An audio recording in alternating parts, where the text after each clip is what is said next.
Avant l'enlèvement de l'Église, mes frères, la vraie parole sera rare. Écouter une prédication de A à Z qui est dans la saine doctrine va devenir très rare. Parce que les hommes vont refuser d'écouter la vérité.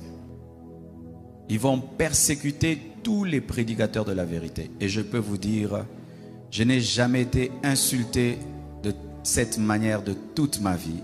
Et toutes les insultes que j'ai, c'est parce que je dis seulement aux gens la vérité. Ils aiment quand tu leur parles du mariage. Ils aiment quand tu leur parles de bénédiction. Mais quand tu touches à ce qui est essentiel, qui doit les amener à la repentance, à revoir leur vie, les hommes de ce siècle ne veulent plus. Ils choisissent même les églises en fonction de cela. Je ne prie pas dans cette église-là, ce pasteur est dur. Je ne prie pas dans cette église-là, ce pasteur-là veut changer les gens. Je préfère prier dans telle église, ce pasteur nous motive. La parole va être rare. Rare même pour les enfants de Dieu. Les vrais enfants de Dieu chercheront à écouter la vraie parole. Elle va devenir rare. Que Dieu te fasse grâce, toi qui enseignes, d'être parmi les raretés, les personnes dans lesquelles on trouvera encore l'évangile pur. Il y aura des églises, mais sans la parole de Dieu. Et les enfants de Dieu iront et resteront à leur fin. C'est vrai, j'ai entendu quelqu'un parler, mais il n'a pas parlé de la part de Dieu. Il a ouvert la Bible, mais il n'a pas parlé de la Bible. Ce phénomène va y aller croissant. Des gens qui ouvriront la Bible sans parler de la Bible. Des gens qui parleront de Jésus sans parler de Jésus. Des gens qui commenceront des églises, mais pas pour dire la vérité. Et les hommes, de même, iront à l'église, mais pas pour écouter la parole de Dieu. Ils iront par religion, par habitude, mais pas pour écouter la parole de Dieu. Ils demanderont même à leur pasteur de ne plus inviter tel orateur et tel orateur parce qu'il est dur. J'ai prêché hier quelque part, je parlais de la sanctification. Au départ de mon message, l'église était tétanisée, paralysée. J'avais l'impression d'être un monstre ou un extraterrestre en train de diriger les choses. Pourquoi? Parce que il y a une carence de la vérité, carence de la parole. Mais lorsque l'église sera enlevée, ce sera pire, mes frères. Après l'enlèvement de l'église, les gens chercheront la parole. Les vrais prédicateurs seront enlevés. Les faux prédicateurs resteront. Et la parole sera encore très très rare. Nous avons la grâce, frères, jour après jour, d'écouter la parole. Mais sachez qu'une fois l'enlèvement a lieu, ce sera difficile. Même toutes ces applications qui ont des enseignements et des prédications vont supprimer les messages. D'ici là, mes frères, nous n'aurons pas cette liberté de prêcher sur YouTube, de prêcher sur Facebook, de prêcher sur Twitter, sur Instagram. Non. Ces applications et ces réseaux n'ont pas été créés pour l'évangélisation. Ils ont été créés pour que le monde soit un, pour accueillir l'Antichrist.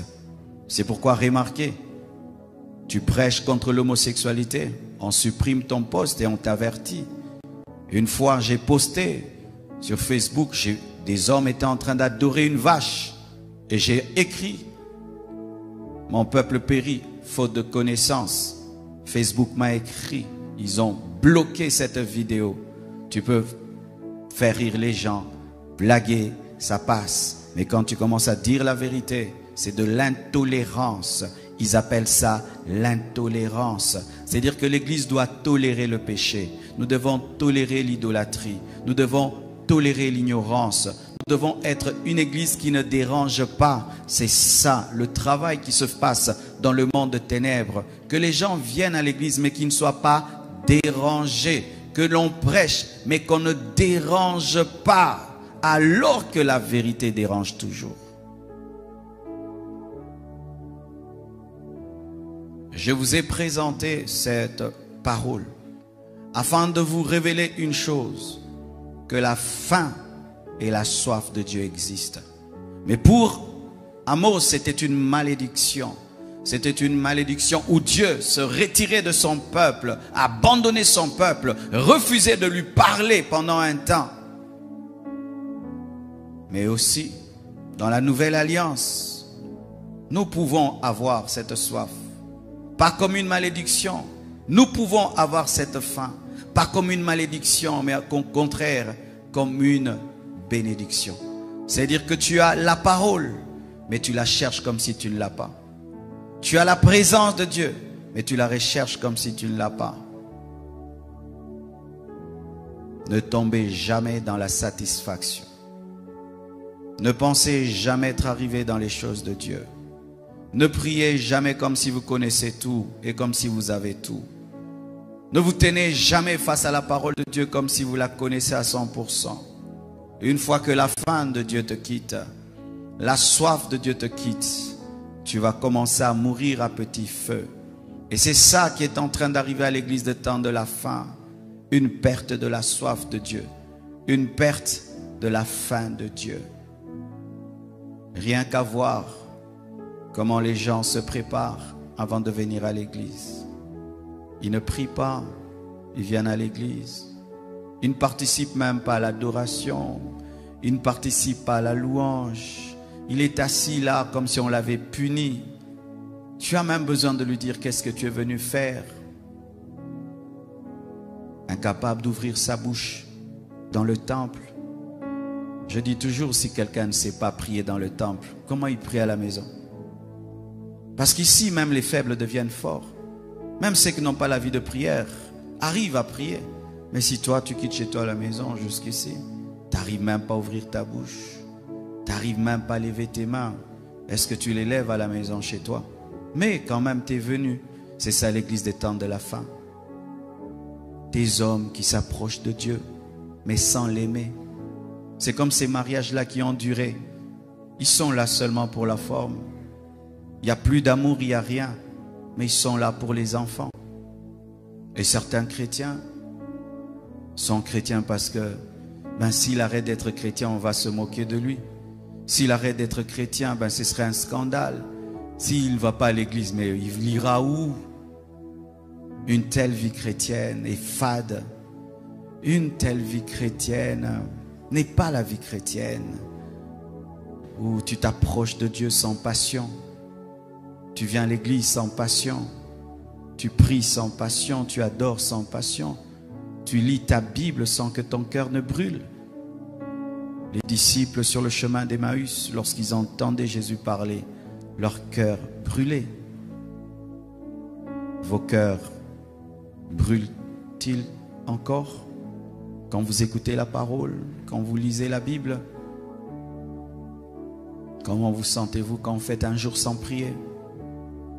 Comment vous sentez-vous quand vous faites un jour sans lire la Bible? Comment vous sentez-vous? À l'aise? Vous êtes à l'aise de faire un jour sans prier? De faire un jour sans lire la Bible? Trouvez-vous le sommeil quand vous n'avez pas prié? Si vous trouvez le sommeil, vous n'êtes pas normaux. Si vous vous sentez à l'aise quand vous avez fait un jour sans lire la Bible, vous n'êtes pas normaux. Parce que quand vous n'avez pas mangé pendant un jour, vous le manifestez. Mais quand vos esprits n'ont pas mangé, vous ne ressentez rien. C'est déjà un signe d'égarement, d'abandon, de refroidissement, de tiédeur, de perte de la faim de Dieu et de sa soif. Et Dieu veut te restaurer. Et Dieu va te restaurer.